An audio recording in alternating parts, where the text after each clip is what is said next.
Hello guys, for today's video, kami nagluluto ng isda. I-escabitsin namin. Ito yung mga ingredients namin. Nasaan na yung iba yun? Ayun, ginigisa na niya isa-isa. May sibuyas, may luya, may bawang, may carrots. Nagumpisa na kami maggawa ng sosa isda namin.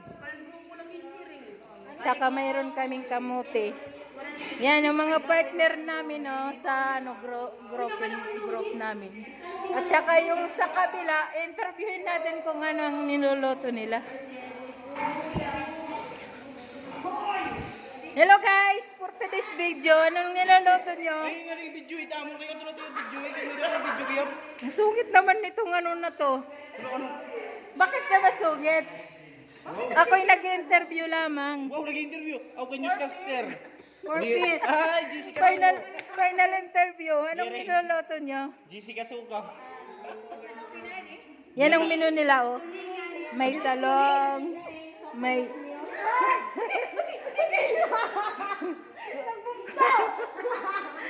Ayun, yung isda nila, oh. Ano yan, tulingan?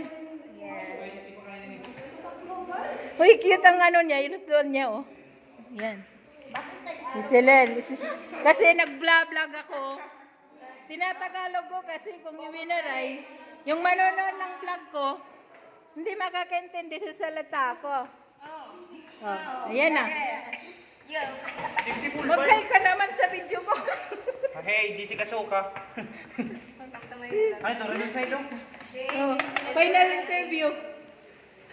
So, ano ngayon ang nyo, yung menu nyo? Maray ko na. Isda with gulay.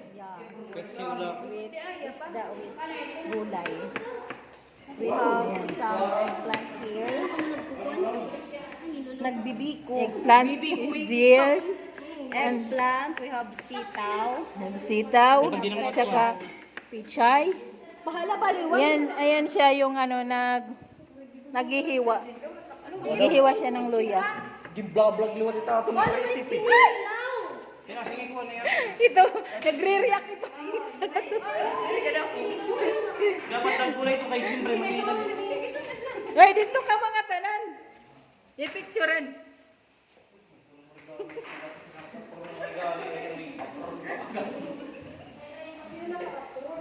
Patrick, no.